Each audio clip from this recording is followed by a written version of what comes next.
My background was that initially I come through the industrial side as a metallurgist and went from there to computers on process control.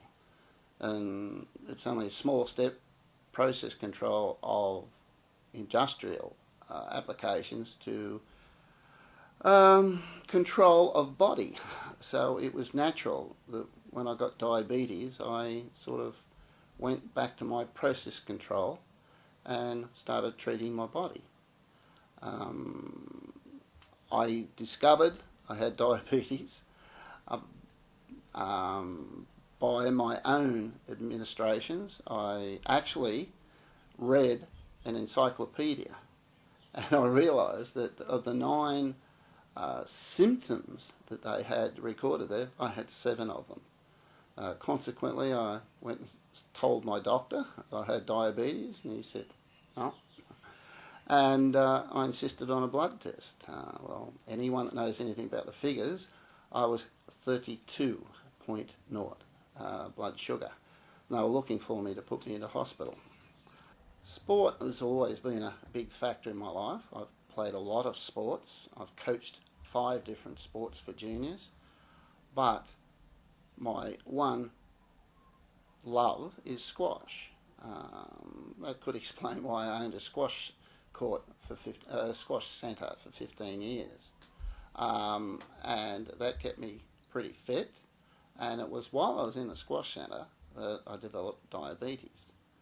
But because of the fact that I was reasonably fit, even though I'm relatively big and heavy, I was still fit, and I think this is mostly what enabled me to combat the diabetes. As well, it helped me. The word I'm trying to say is to diet. It's a 4-letter word as far as I'm concerned, but I always had a sweet tooth. I had a bad combination of working behind a counter and having a big bunch of lollies handy, and I couldn't always resist it. And I used to eat a lot of lollies, even when I was diabetes plus. So I had to work hard on it. Even though the sports helped me, and particularly squash, I still feel that the number one major contribution to sugar levels going up is emotions. Irrespective of what the emotions are, they can be a positive one or a negative one. And I still feel my sugars go up. Not I feel, I know my sugars go up. I have recorded 300% rises in sugar because of adrenaline flow on a squash court, particularly when there's something goes wrong, you question a decision, you don't get what you want, you get angry, and as soon as you get angry, the adrenaline flow comes in and far outweighs the effect of insulin. And as I said, I have 10 times definitely had rises of 300%. I sort of want to share this particular thing because I haven't read or seen too much about the effect of emotions. And everyone says, go for a walk, do some exercise. Well, as far as I'm concerned, it's not the exercise that does the job. It's the shedding of stress and emotions whilst you're walking that has the ultimate effect. I've tried several other different things that basically should have affected my diabetes, but they didn't. They affected my health in other positive ways. Some of them I've retained, some I haven't. Then along came eleotin, and to me it was just another try at something that might or might not work.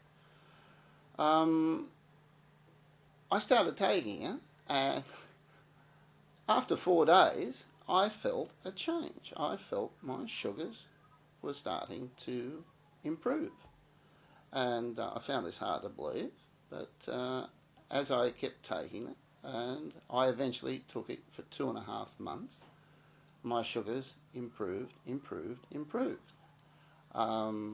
Consequently, I started cutting down on my medication that I had been on, diaformin, diamicron, and a small shot of insulin that I had been taking, the long-acting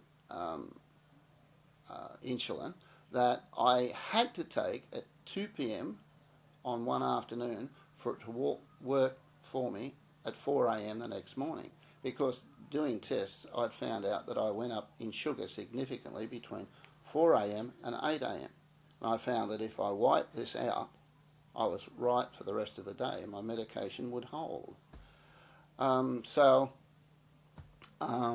Consequently, taking the eleotin, I halved that amount of insulin, went from 40 to 20. I cut out 1 diamicron and 2 diamorphin, which is a considerable amount. Sugar levels pre-eleotin were up and down quite considerably, with big spikes. Up sometimes 14, 15, all depending on what I'd eaten, and the fact I couldn't keep my mouth shut. And sometimes it was sweets, sometimes bread, sometimes fried rice, which I shouldn't touch. But these peaks of 15 just don't occur now.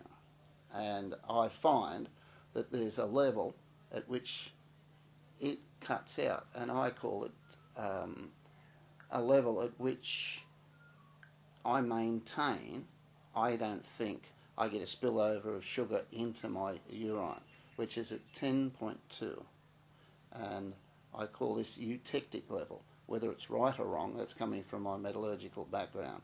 But now, 10.2 is not my normal maximum, irrespective of what I eat.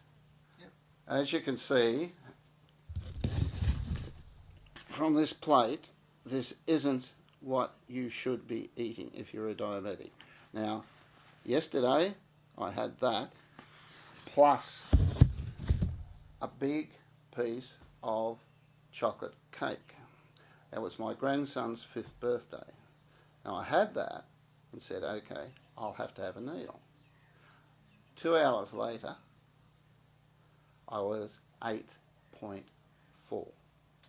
Now 8.4 is nothing. I would have said 12 to 15. I contribute this to, or attribute this to, the eleotin. And today, this morning, when I got up, I do my regular test this morning. This morning, 6.9. It's unbelievable. And I still think the eleotin is doing it for me. Now, I haven't been taking it for 5 weeks because I've had another external sickness I've been taking antibiotics for, so I don't have it, just for the conflicting results from the two things. I want to get back onto some eleotin because it is proving positive.